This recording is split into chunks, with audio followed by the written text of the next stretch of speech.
네, 쉽게 배우는 R 데이터 분석. 이 책을 가지고 이제 설명을 할 거고요. 쉽게 배우는 R 데이터 분석을 우리가 실제로 실습을 해보기 위해서는 포지 클라우드라는 이제 클라우드 서비스를 사용하려고 합니다. 예전에는 R 스튜디오 클라우드라고 이름이 돼 있었는데 작년에 이제 포지 클라우드라는 이름으로 바뀌었고요. 여기 보면 이제 사인업이 있어서 회원 가입을 하지 않은 사람들은 먼저 이렇게 사인업을 해주시면 되고요. 사인업 보면 여러 가지 옵션이 있는데 여러분들은 이제 무료 버전을 사용하시면 되겠습니다.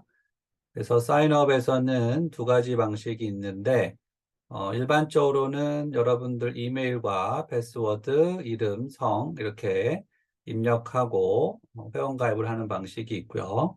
저 같은 경우는 이제 구글 아이디가 있으니까 구글 아이디를 이용을 해서 회원 가입을 하는 방법이 있고 GitHub 아이디가 있는 사람들은 GitHub 아이디를 이용해서 회원 가입하는 방법이 있습니다. 구글 아이디 같은 경우는 학교 구글 계정이 있는 경우 먼저 구글 계정으로 로그인을 한 다음에 저 같은 경우는 이제 학교 구글 계정이 있어서 그렇게 학교 구글 계정으로 로그인을 하면은 이제 패스워드 입력을 하고 이제 간혹 여러분들이 여러분들 노트북 패드가 아니라 외부나 학교 컴퓨터에서 접속을 할 때는 이제 구글 같은 경우는 2차 인증을 해달라 이런 부분이 있어서 이게 조금 여러분들한테 번거로울 수도 있는데 네, 그래서 그렇게 이제 회원 가입을 하고 나면은 제가 이제 별도의 링크를 줄 건데요. 별도의 링크는 우리가 특정한 프로젝트에 참여할 수 있는 링크인데 2023년 1학기 빅데이터 분석이라고 하는 이제 워크스페이스에 여러분들이 참여할 수 있는 링크를 제가 드릴 거고요. 그 워크스페이스에 여러분들이 들어오면은 여러 가지 이제 프로젝트가 이렇게 있는데 여러 가지 프로젝트 중에서 첫 번째 데이터 사이언스라는 프로젝트에 저는 이제 교수 버전이라서 이렇게 어사이먼트라는 표시가 있고 여러분들은 스타트 버튼이 있을 거예요. 그래서 데이터 사이언스 프로젝트에 조인을 하시면 참여를 하시면 앞으로 이제 3장부터 나머지 장까지의 R 코드가 이제 사용할 수 있을 거고요. 실제로 우리 아까 봤던 요 쉽게 배우는 R 데이터 분석의 1장과 2장의 내용은 1장에서는 주로 R의 어떤 기능에 대한, 그러니까 R이 왜 이렇게 유명해졌고 어떠한 분야에서 사용될 수 있느냐에 대한 내용이 대부분을 차지하고 있고요. 2장에서는 그러면 이제 R을 사용하려면 어떻게 해야 되느냐. 그래서 대표적으로 R을 사용하려고 하면은 요 R이라는 소프트웨어를 여러분들이 설치를 해야 되는데 R 소프트웨어를 설치를 하고 나면은 보통은 우리가 포지 클라우드를 처음으로 여러분들이 회원 가입하고 프로젝트에 조인했을 때 여기 왼쪽의 창에 보면은 이제 콘솔 창이라고 해서 제가 아까는 버전이 4.2.3이었는데 지난 4월 달에 4.3으로 버전업이 됐기 때문에 이렇게 버전을 바꿨는데요. 포지 클라우드 같은 경우는 이렇게 버전을 자유자재로 옛날 버전으로 바꿀 수도 있고 여기 오른쪽에 보면은 버전을 바꾸는 부분들이 있어요. 그래서 우리가 이제 특히 텍스트 마이닝 같은 경우는 최신 R 버전에서 실행이 안 되는 패키지들이 그 KUNLP라고 하는 한글 형태소 분석기 같은 패키지가 최신 R 버전에서는 잘 작동이 안 하고 3점대 버전에서 제가 4.1.3까지는 실습을 해봤는데 최신 버전에서는 잘 실습이 안 돼서 예전 버전으로 돌아가야 되는데 그럴 경우 데스크탑에서는 이제 올드 버전을 여러분들이 설치해서 그거를 경로를 지정을 해야 되는데 그러기에는 좀 상당히 번거롭고 이렇게 포지 클라우드를 사용하면 자유자재로 버전이 변경이 가능하고요. 그래서 이제 이 장의 내용은 주로 요 R을 설치하면은 원래는 요 화면만 떠요. 그래서 이제 R은 기본적으로는 계산기 역할을 하기 때문에 계산기라고 하면은 우리가 초등학교 때 배우는 더하기 빼기 곱하기 나누기를 할 수 있다는 뜻이죠. 그래서 우리가 1 더하기 1을 한다. 그러면 1이 입력값이 되고 더하기라는 함수가 있고 다시 1이 입력값이 돼서 우리가 이제 인풋이 있고 함수, 프로세스가 있고 결과, 아웃풋이 있는 2가 나오는 이런 이제 결과가 보여지고요. 2 마이너스 1 이렇게 해도 결과 값이 바로 이렇게 계산이 되고요. 그래서 더하기 빼기는 우리가 전통적으로 사용하는 더하기 빼기, 그러니까 R과 파이썬이 공통으로 이렇게 더하기 빼기 표시를 쓰고요. 곱하기 같은 경우는 조금 우리가 이제 수학에서 쓰는 곱하기가 아니라 별 표시로 R과 파이썬에서는 이렇게 곱하기, 2 곱하기 3 하면은 이제 6이다. 그렇게 이제 계산이 되고요. 나누기도 이제 슬래시 방향을 이용해서 4 나누기 2 하면 2. 기본적으로는 이런 이제 사칙 연산이 가능한 게 우리가 이제 콘솔 창에서 가능한 부분이고요. 그리고 이제 왼쪽 상단에는 여기 이제 마우스를 클릭을 하면 원래는 4개의 창으로 되어 있고 이게 이제 우리는 소스 창이라고 해서 명령문을 여기서 입력하거나 불러오거나 수정할 수가 있는데요. 우리는 이제 RStudio에 이미 포지 클라우드에 명령문이 올려져 있는데 명령문이 어디 있냐면 오른쪽 하단에 보면은 여기 밑에 보면은 파일즈라고 해서 여기 폴더가 두잇 폴더가 있고 얘를 클릭을 하면 여러 가지 그 폴더가 다시 나오는데 맨 밑에 보면 스크립트 폴더가 있어요.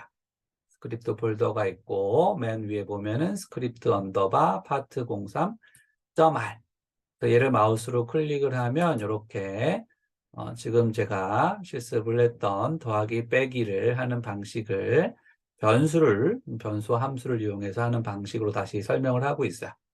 그래서 이제 크게 보면은 포지 클라우드는 처음에 R을 설치했을 때 나오는 이 콘솔 창과 명령문을 입력하는 이 소스 창, 그리고 파일이라든지 나중에 우리가 시각화할 때 결과를 볼 수 있는 플랫 창, 그리고 특정한 기능을 사용하려면 R에서는 패키지라고 부르고요. 파이썬에서는 라이브러리라고 부르는데 이 파이썬에서도 우리가 여러 가지 이제 함수를 사용할 수가 있고 R에서도 여러 가지 함수를 사용할 수가 있는데 R에서는 이제 현재 제가 정확한 패키지 수를 확인해 보지 못한 작년 기준 한 18,000개 정도 패키지가 있다라고 하고요. 파이썬 같은 경우는 37만 개 정도가 작년 기준 있다고 해서 우리가 스마트폰의 앱, 요즘은 이제 챗GPT의 플러그인 같은 이런 기능들을 우리가 사용할수록 다양한 기능을 쓸 수 있는 것처럼 이렇게 패키지를 여러분들이 사용을 하면 다양한 기능들을 사용할 수가 있고요. 패키지 같은 경우가 이제 함수 이름이 여러분들이 잘 알지 못하는 함수 이름으로 정해놨거나 특정한 기능들을 알지 못할 때는 헬프 기능을 이용을 하면 다양한 도움을 얻을 수가 있고요. 이 R 전반에 대한 이제 매뉴얼도 여기에 보면은 나와 있습니다. 그리고 우리가 2차원일 때는 플랫 창에서 결과를 확인을 할 수가 있는데 이제 움직이는 GIF 같은 경우는 뷰어 창에서 3D 같은 경우는 이제 뷰어 창에서 결과를 확인할 수가 있어요. 자, 그리고 위에 창 오른쪽 상단에 보면 흔히 이제 환경창이라고 부르는 이유는 첫 번째 탭의 이름이 environment라고 써있기 때문에 환경창이라고 부르고요.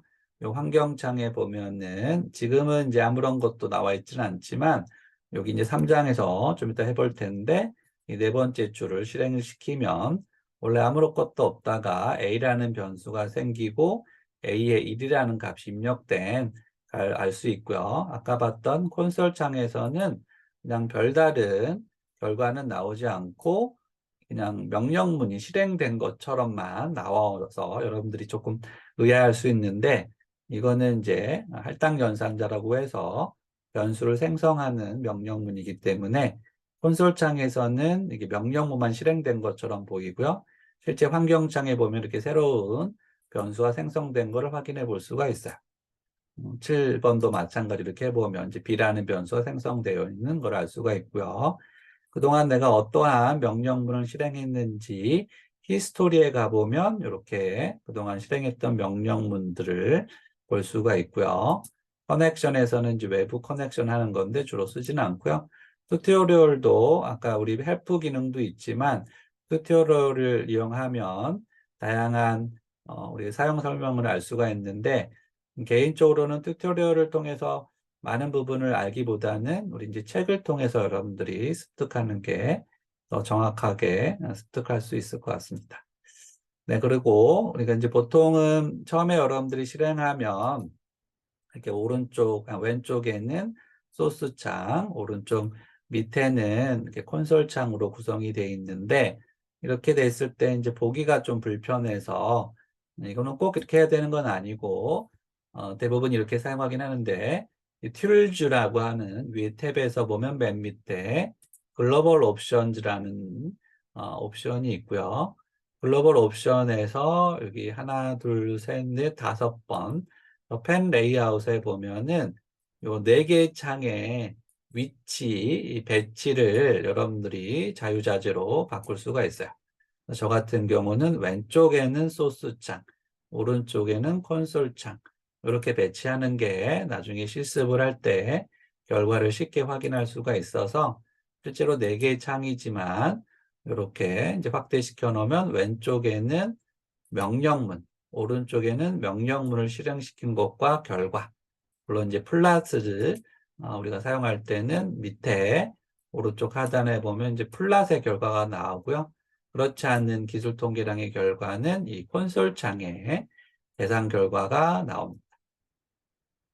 그리고 우리 이제 3장을 아직 설명하기 전이라서 이 윗부분 경고 표시하고 있는 거는 3장을 설명하고 나서 다시 설명하도록 하겠습니다.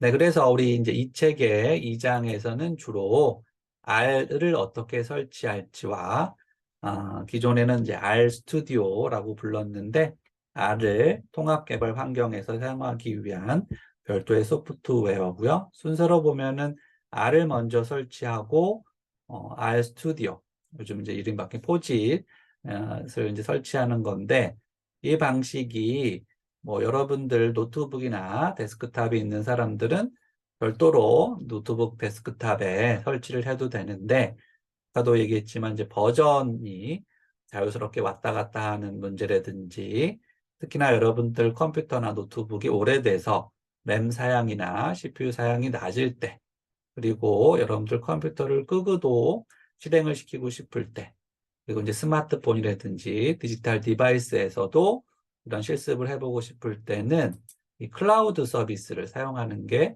훨씬 더 편리한 기능이고요. 특히나 이제 포지 클라우드 같은 경우는 윈도우 여러분들 사용자 계정이 한글로 되어 있을 경우 경로를 인식하지 못해서 실행이 안 되는 부분이 있어서 별도로 여러분들 윈도우의 사용자 계정을 영문으로 만들고 다시 로그 아웃 한 다음에 로그인 해야 되는 좀 번거스러운 과정이 있어서 포지 클라우드를 여러분들이 쓰거나 아니면 구글 콜앱 혹은 뭐 캐글 이런 클라우드 서비스를 사용하는 게 좀 더 편할 것 같습니다. 네, 그러면 이제 지금부터는 이 책의 3장에 해당이 되는 내용을 설명드리도록 할 거고요. 이 책에 있는 모든 PDF 강의록과 데이터는 이 저자의 GitHub 사이트, 이 GitHub 사이트에 들어가 보면 여기 이제 스크립트가 나와 있고요.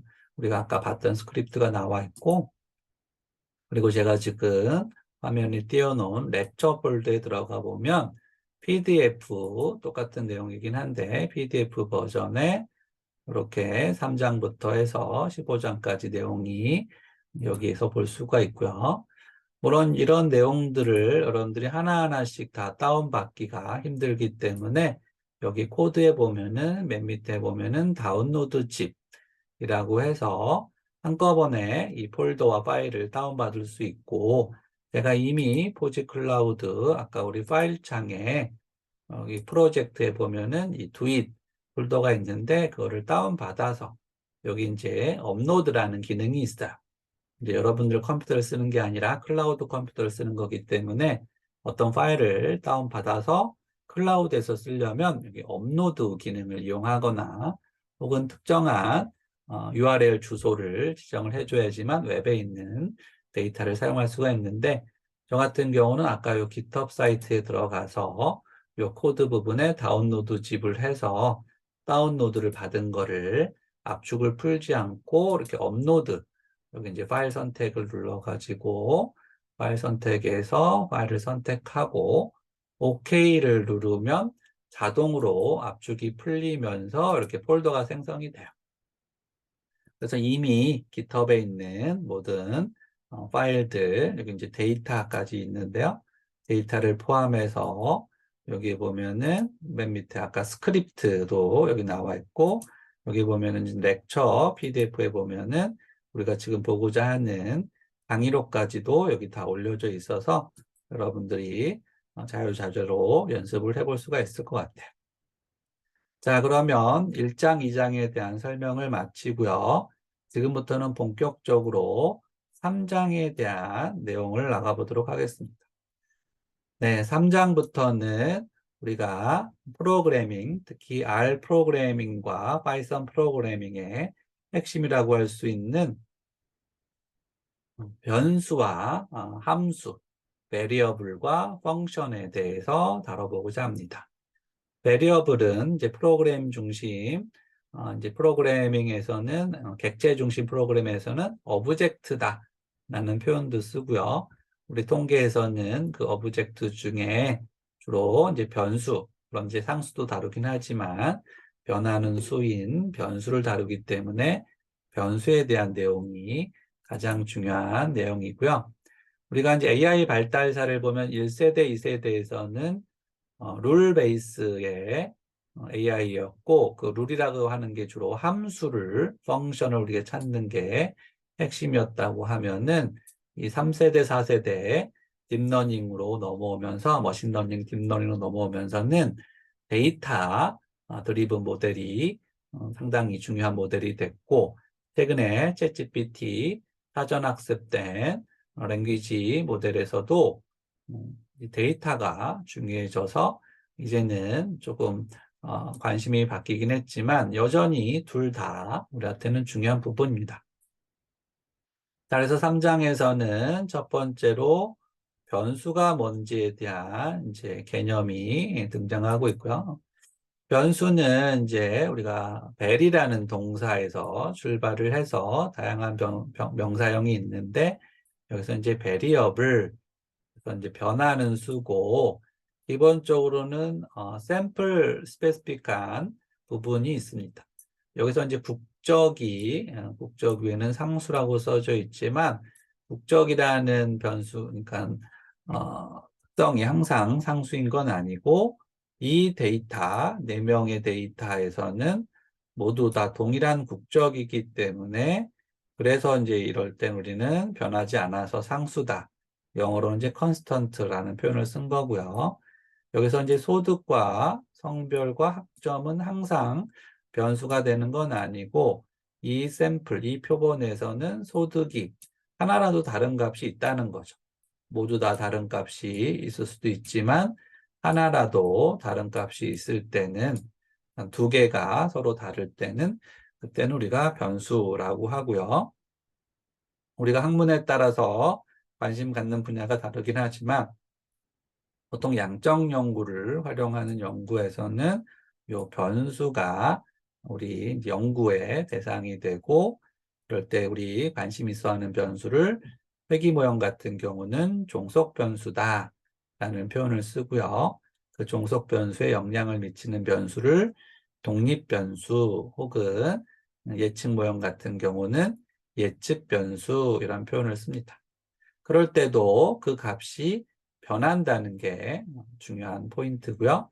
우리 교육학에서는, 교육평가에서는 학업성 지도가 대표적인 종속 변수이고요.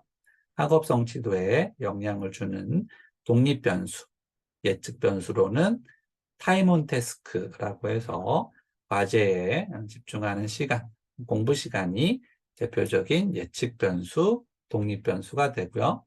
근데 그게 성별에 따라서 다를 수도 있기 때문에 성별을 우리가 통제한 상태에서 공부 시간이 학업 성취도에 미치는 영향을 살펴볼 때는 성별이 통제 변수로 대부분 우리 이제 생득적 변수, 성별이라든지 나이라든지 인종이라든지 이런 변수들을 통제한 상태에서 내가 관심 있어 하는 독립 변수.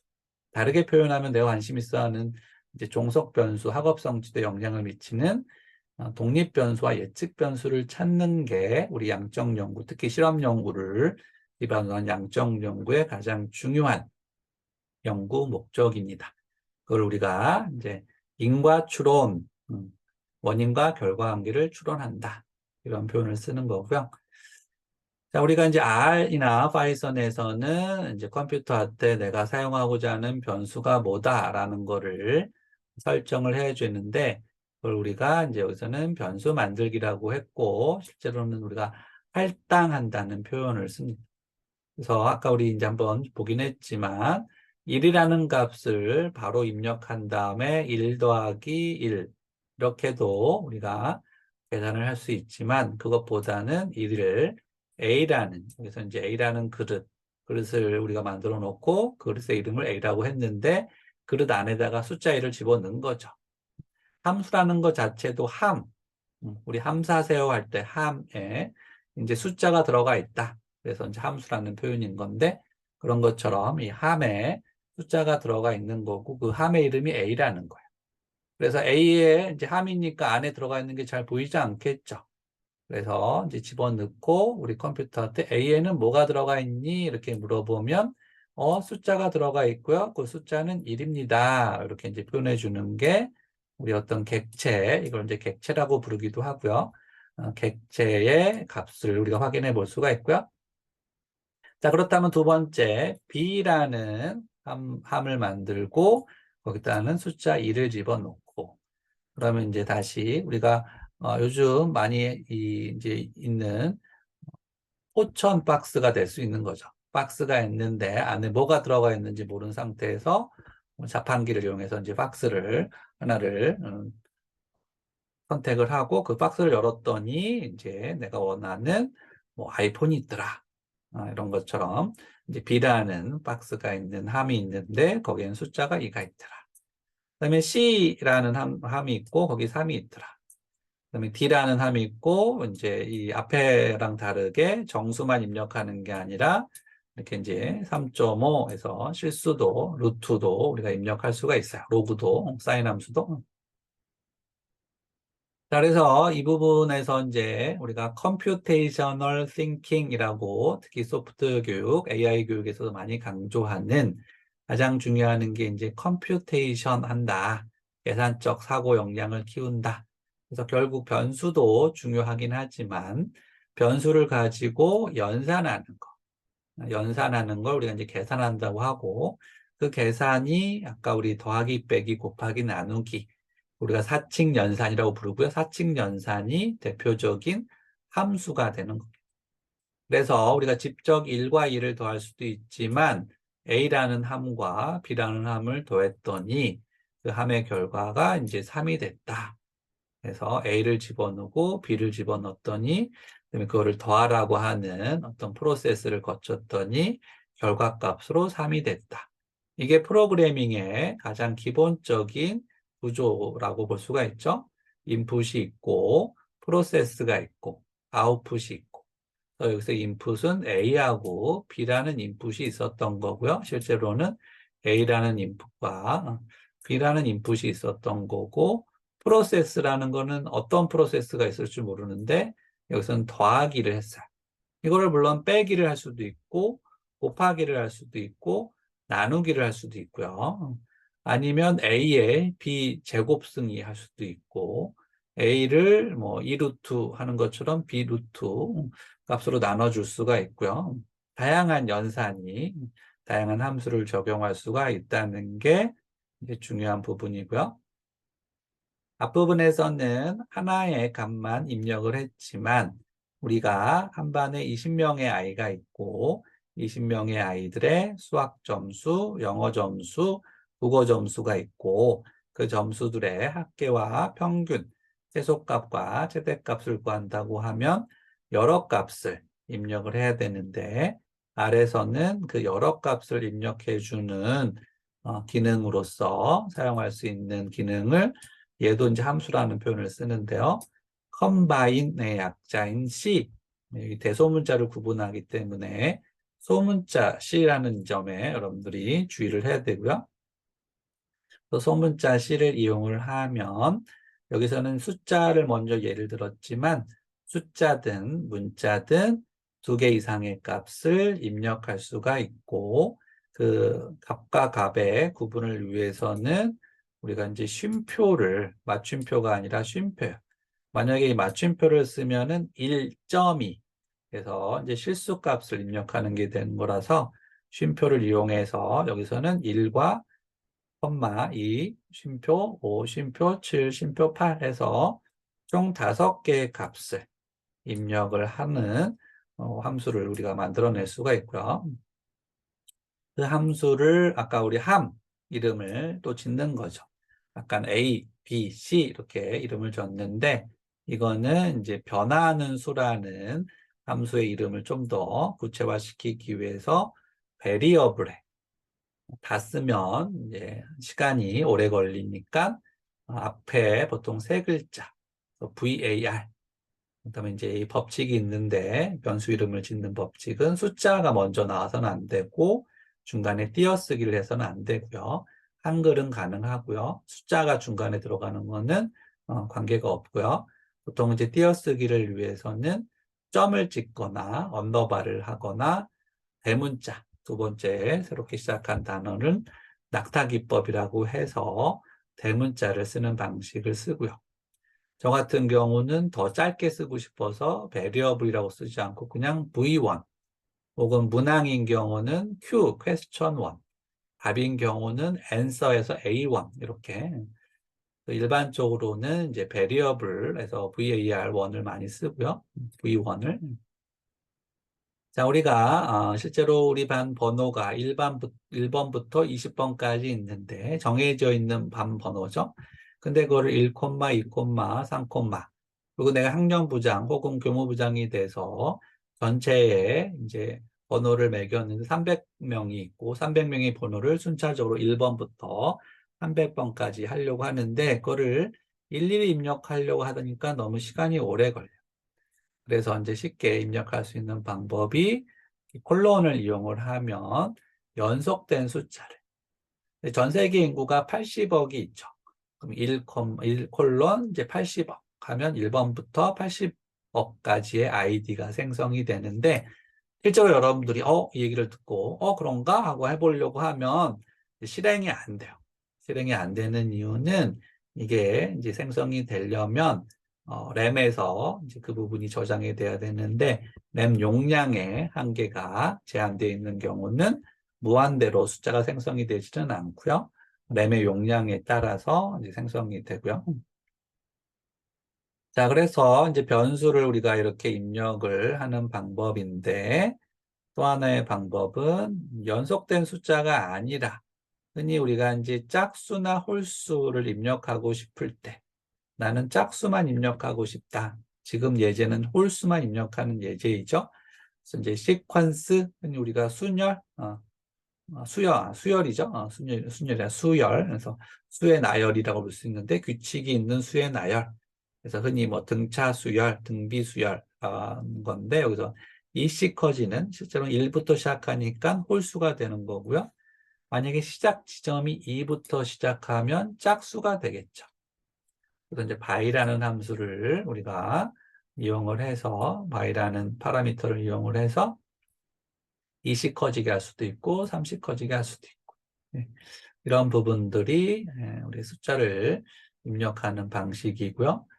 핵심은 숫자를 입력해서 끝나는 게 아니라 이제 컴퓨테이션 계산한다는 게 핵심이죠. 그 계산을 하는 게 앞에서 봤지만 이제 변수에다가 더하기 2를 하면 원래는 1, 2, 5, 7, 8이었는데 다 이씩 커지는 숫자. 그러니까 우리가 이제 수학 점수가 있을 때 아이들이 너무 점수가 낮아가지고 2점씩 올려줘요. 혹은 다 감점을 해. 2점씩 한 점. 그러면 물론 우리는 1, 각각 가가지고 더하기 2씩 할 수도 있지만, 이제 변수의 장점은 변수를 지정해 놓으면 거기다 일괄적으로 2점을 올린다든지 뺀다든지 곱하는 나누는 게 가능하고요. 변수와 변수끼리의 연산도 가능한. 그래서 이제 R, 특히 데이터 분석의 가장 큰 기능이라고 하면 요게 가능한 게 가장 큰 기능이라고 볼 수가 있어요.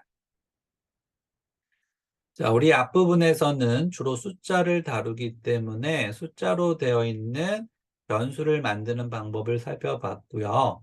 우리 책의 이제 뒷부분 또 별도의 책에 보면은 요즘 이제 언어 모델에서 많이 사용하는 텍스트를 입력하는 방법이에요.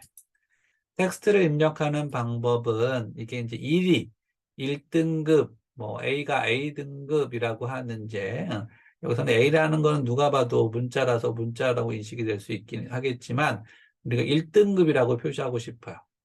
그래서 이제 등급은 빼고 숫자 1만 쓰고 싶은데, 그때 숫자 1은 1 더하기 2 할 때 그 1이 아니라 1등급의 1. 그럴 때 이제 숫자 1과 문자 1이라고 하는 거를 구분해 주기 위해서 아래서 이렇게 곁다운표를 쓰면 곁다운표 안에 있는 거는 숫자든 문자든 이제 문자로 인식이 돼요. 이제 문자에 대한 얘도 이제 아까 앞에서 봤던 씨함수를 이용하면 여러 문자를 여러분들이 입력할 수 있고, 제가 예를 많이 드는 거는 이게 우리가 나중에 평가공학에서 자동 채점을 한다고 했을 때 디지털로 데이터가, 특히 텍스트 데이터가 전환이 돼 있어야 되는데, 학생들의 답안, 만약에 1번 답안이 20명이 있으면 여러분들이 각각 1번 답, 2번 답, 3번 답 해가지고 집정 여기에다가 답안을 입력할 수 있고요. 혹은 아이들의 행동 특성 및 종합 의견을 이렇게 문자로 입력을 하고, 내가 아이들의 행동 특성과 종합 의견을 작성할 때 가장 많이 사용하는 단어, 흔히 키워드, 탑3는 뭐냐? 교우 관계가 원만하다. 학업 태도가 상당히 뛰어나다. 학업 성취도가 우수하다. 이런 이제 구가 될 수도 있고 단어가 될 수도 있고, 그런 걸 우리가 분석하는 거를 이제 키워드 분석이다라고 하는데, 그런 키워드 분석을 할 때도 이렇게 이제 문자로 입력되어 있는 객체, 우리 아까 이제 변수라는 표현을 썼었는데 여기서 이제 문자 변수죠.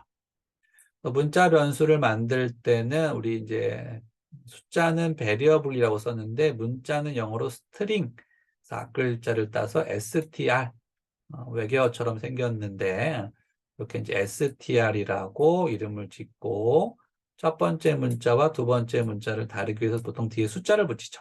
str1, str2 이렇게 해서.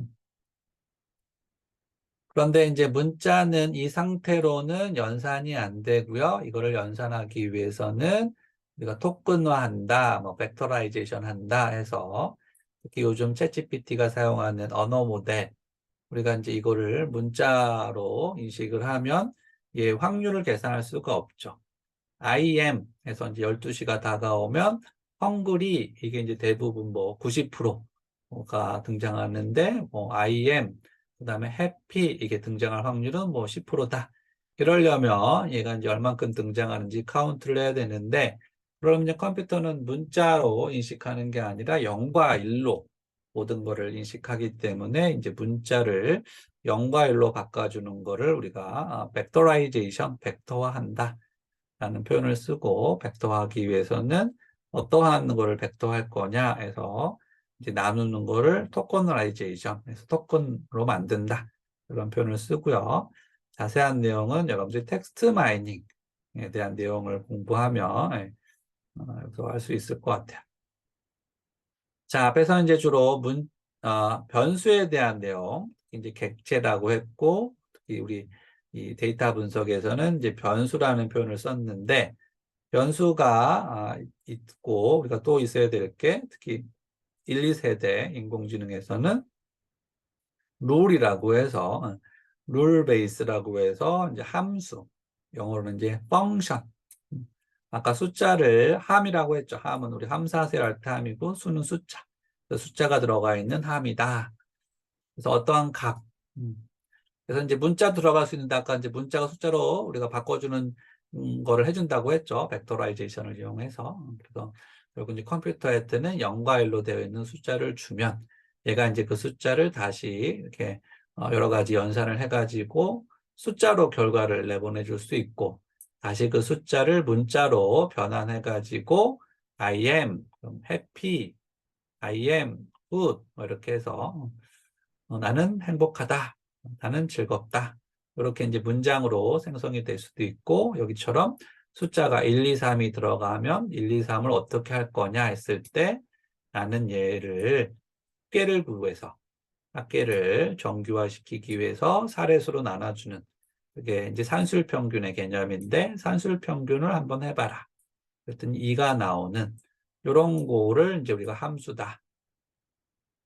그래서 이제 그 수학도 그렇고 대부분의 초창기 인공지능에서는 요 함수를 인간이 정의를 해줘야지 컴퓨터가 거기에 따른 아웃풋을 산출하기 때문에 이 함수를 어떻게 정의를 할까, 이 부분에 이제 고민을 했다가, 이제는 그게 아니라 요 인풋과 아웃풋을 주고, 이거를 주고, 야, 1, 2, 3을 넣었는데 2가 나왔는데 어떻게 해서 2가 나왔을까? 요거 한번 네가 구해봐라. 근데 이거를 이제 단순하게 구하는 과정이면 제가 이렇게 구했어요 하고 이제 이런 프로세스를 보여줄 텐데, 그 프로세스가 라지 랭귀지 모델 같은 경우는 상당히 많은 단계를 거치고 많은 변수들, 그걸 이제 우리가 파라미터 숫자라고 하는데, 뭐 1750억 개, 요즘 뭐 1조 개 뉴런의 수를 따가지고 뭐 100조 개의 변수를 가지고 이렇게 해가지고 구했어요 라고 했을 때, 그거를 식을 다 써준다고 해도 만약에 식이 뭐 10페이지야. 그럼 이해할 수 있겠느냐? 이해할 수는 없는데 그래도 결과는 너무나 정확해요. 그럴 때 이제 우리가 이거를 어떻게 이해할 거냐 하는 것과, 여기에 너무 이제 기대게 되면은 물론 항상 얘가 맞으면 상관없겠지만, 함수라는 게 특히 이제 통계에서는 확률이 기반이기 때문에, 확률은 기본적으로 정근성 100%가 되지 않는 성질이 있어가지고, 분포확률 분포 같은 경우는 그래서 언젠가는 이제 99.999에서 이제 오차가 생기는데, 오차가 생길 수 있다는 거죠. 근데 우리가 이제 검증이 가능해야지 얘가 오차인지 아니면 제대로 계산했는지 알 수 있는데, 이제 그 부분을 알 수 없는 게 전 세계적으로 이제 인공지능의 대가들이 염려하는 부분이죠. 내가 이해할 수 있는 부분에서는 얘가 검증이 가능한데, 이해할 수 없는 부분에서 자꾸 정답을 산출하는데 언제까지 얘가 정답을 산출할 건지, 혹은 걔가 정답인지 아닌조차도 검증할 수 없는 그런 이제 단계에 접어들면, 그러면 이제 인간의 의사결정의 수준을 떠나게 된다는 게, 그게 예전에는 2045년, 뭐 2039년 하다가 요즘은 2029년 얘기도 나오고요. 또 이제 상당히 뭐 빨리 변한다고 보는 사람들은 3, 4년 안에, 그러니까 뭐 인간을 뛰어넘는 인공지능까지는 아니더라도 인간 수준의 인공지능이 이제는 2, 3년 안에 나올 거다. 우리가 최근에 이제 작년 11월 30일에 나온 챗GPT를 봐도 어, 어느 정도는 인간을 뛰어넘는 부분들이 많이 있어요. 특히 이제 코딩하는 R과 파이썬도 이 챗GPT를 GPT-4를 생성 AI를 이용하면 자동으로 코딩을 해주는데, 이제 IT 전문가들의 얘기를 들어보면 3년 차 경력이 있는 개발자 수준 정도의 코딩을 해준다. 그런데 이제 최근에 발표하는 여러 가지 뭐 깃허브의 코파일럿 프로그램이라든지, 아니면 이 플러그인으로 이제 코드 인터프레터를 이제 챗GPT도 도입하려고 하는데, 그런 것들을 보면은 3년 차가 아니라 5년 차. 어떤 이제 코딩은 뭐 특별한 급이 없다 그러면 거의 인간하고 똑같은 고급 개발자하고 똑같은 수준의 코딩을 하게 되는 건데 그런 부분에서는 인간을 뛰어넘는 거죠. 그러니까 우리가 이제 비교할 때 인간을 비교할 때 어떤 제일 이제 잘 못하는 인간과 인공지능을 비교하는 게 아니라 우리는 제일 잘하는 사람과 인공지능을 비교하게 되는 건데 평균적인 오디너리 피플과 인공지능을 비교한다고 했을 때는 오디너리 피플을 뛰어넘는 인공지능 기능들은 이제 너무나 많이 지금 상품으로 출시가 되어 있어요. 이제 최근에 챗GPT 플러그인에서 보면은 다양한 이 기능들을 쉽게 인간보다도 더 빠르고 정확하게 사용할 수 있는 기능들을 볼 수가 있고요. 자, 우리가 숫자를 다루는 함수, 특히 이제 통계에서는 숫자를 다루는데 보통 두 가지죠. 기술 통계와 추리 통계로 나눠지고, 기술 통계는 다시 집중 경량의 측정치와 변산의 측정치로 구분할 수가 있는데, 집중 경량의 측정치 중에 가장 대표적으로 사용되는 측정치가 지금 설명한 산술 평균, 영어로는 average라는 표현도 쓰지만 이제 통계에서는 mean, 비열한 이런 뜻도 있긴 하지만 mean이라는 뜻을 우리가 사용해서요. 그래서 mean x 이렇게 하면은 x라는 값은 여기 이제 변수 이름이고 숫자 1, 2, 3이죠. 1, 2, 3에 대한 평균을 구해봐. 이 뜻이에요. 그러니까 여러분들이 이제 리터러시, 이런 이제 코드 리터러시가 있다는 거는 이 코드를 보고 이해할 수 있으면 돼요. 이 코드가 의미하는 게 뭔지. 그럼 맥스 x는 뭘까요? 맥스 x는 여러분들 한번 유추를 해보면 맥스는 맥시멈의 약자. 맥시멈은 한글로는 최대값. 그래서 대표적인 변산의 측정치. 자료가 얼만큼 퍼져 있는지. 집중 경량의 측정치는 자료가 얼만큼 모여 있는지. 어떻게 요약할 수 있는, 요약값, 둘 다 요약값인데, 모여 있는 정도, central tendency, 집중 경량의 정도를 표현해주는, 요약해주는 값을 우리가 집중 경량의 측정치라고 부르고요. 변산의 측정치는 얼만큼 퍼져 있느냐. 근데 맥시멈은 최대값. 최대로 큰 값은 1, 2, 3 중에서는 3이죠. 그럼 여러분들 유추가 되죠? 미는 이제 미니멈의 약자. 최소값. 이제 이것도 샘플 스페시픽하죠? 이제 여기 샘플에서는 이 변수에서는 1, 2, 3이기 때문에 1이 나온 거고요. 만약에 얘가 4, 5, 6이면 이제 4가 되고 여기는 6이 되겠죠. 평균은 5가 되고. 자, 그다음에 이제 문자를 다뤄주는 함수도 있는데 이거는 여러분들이 텍스트 마이닝을 나중에 배울 때 배워보도록 하고요. 자, 이런 함수들이 하나하나로 있을 수 있지만 함수에 대한 이제 꾸러미가 있을 수 있어요. 그런 걸 우리가 종합생물 세트 R에서는 패키지다, 패키지 딜, 뭐 이런 게 얘기도 있는데 우리 여행 상품으로 패키지가 있죠. 항공과 숙박과 식당까지도 하나로 다 모아놓은 우리 이제 아래에서는 함수, 중요한 게 함수고 때에 따라서 이제 데이터가 아까 더 중요하다고 했는데 4세대, 3세대 인공지능, 딥러닝, 머신러닝에서는 그래서 어떠한 함수 패키지는 데이터만 모아놓은 패키지가 있고요. 어떠한 패키지에서는 함수만 모아놓은 패키지가 있고 둘 다 함수와 데이터가 같이 있는 함수 패키지가 있어요. 보통 우리가 이제 스마트폰으로 많이 설명하는데 여러분들이 공기계를 최근에 나온 아이폰을 사가지고 여러분들이 이제 공기계를 셋업을 하려면 내가 필요한 이제 카톡을 먼저 깔겠다. 그러면 이제 카톡을 앱스토어나 애플스토어에 들어가 가지고 이제 설치를 해야 되겠지. 그래서 설치는 보통 스마트폰을 다시 리셋시키지 않는 한 한 번만 설치를 하면 되고요. 근데 여러분 카톡을 쓰려면 바로 쓸 수 있는 게 아니라 카톡을 클릭을 한 다음에 다시 들어가서 그 안에 내가 이제 뭐 채팅을 보낼 건지, 그것도 이제 공개 채팅방인지, 아니면 특정한 다른 기능을 쓸지를 결정을 해야 되는데 이렇게 선택하는 과정이 패키지를 불러온다. 램상으로 불러오는 과정이고 그 안에서도 여러 기능을 쓰는 거를 함수를 사용한다. 그래서 설치는 한 번만 하면 되고 사용할 때마다 불러와야 되고요. 불러온 다음에 특정한 함수 이름을 알고 있어야지 사용할 수가 있어요.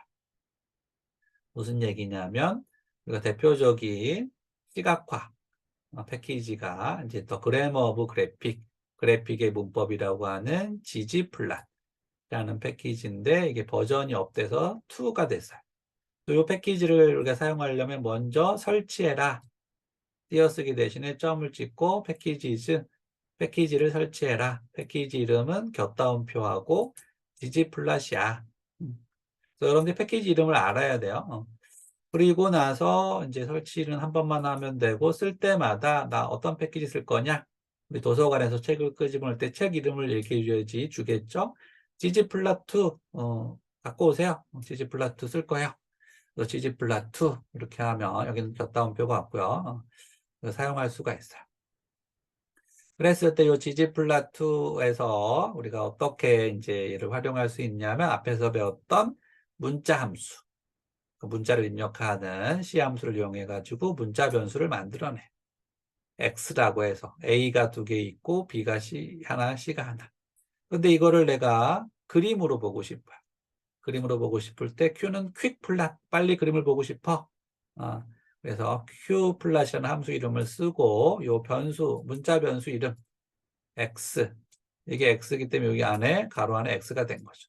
그럼 얘가 자동으로 보고 이거는 문자네. 문자는 수직 막대 그래프가 적정하지. 그러고 자동으로 이렇게 수직 막대 그래프로 A는 2개가 있고 B는 하나가 있고 C도 하나가 있어요. 이렇게 이제 그림을 수직 막대 그래프를 보여주는 그림을 자동으로 출력해줘요.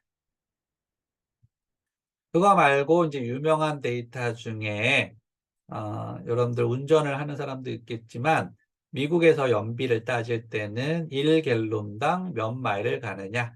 마일 퍼 갤론. 보통 마일은 1.6km, 갤론은 3.8리터. 그렇게 해서 여기 이제 하이웨이, 고속도로에서 연비를 따지는 건데 미국은 자동차 생활을 하기 때문에 고속도로 연비가 중요하죠. 우리나라 같은 경우는 수도권지 시내 생활을 해서 시내 연비가 더 중요할 수 있는데 그럴 때 이제 차가 차가 이제 상당히 많은데 이 차 데이터가 들어가 있는 데이터 이름을 MPG라고 지은 거예요. 여기 이제 차의 종류와 이제 연비가 들어가 있는데 데이터 이름이 MPG이고 그 다음에 요 X 변수는 그 차마다 도로에서의 연비와 고속도로 연비가 있는데 시내 연비와 고속도로 연비가 있는데 고속도로 연비를 보여달라. 그래서 이제 적게 나오는 차는 10마일 조금 더 나오고 많이 나오는 차는 40마일. 4배 정도 차이 나는 거죠. 똑같은 5만 원을 넣어도 갈 수 있는 거리가 4배 정도 차이 나는 거예요. 근데 그런 차들은 많지 않죠. 보통 예전에 이제 하이브리드 차들이 이렇게 연비가 좋았고 요즘은 전기차들이 연비가 상당히 뛰어나죠. 그런 거를 이제 나는 시내를 많이 운전하니까 시내 연비를 보고 싶다. 그럼 아까는 40이 넘었는데 시내에서는 40이 안 넘고 아까는 대부분 다 10은 넘었는데 10이 안 넘고 그래서 여러분들이 이제는 이제 결과는 대부분 분석은 대부분 컴퓨터가 하고 여러분들이 할 일은 이 결과를 해석할 수 있어야 돼요.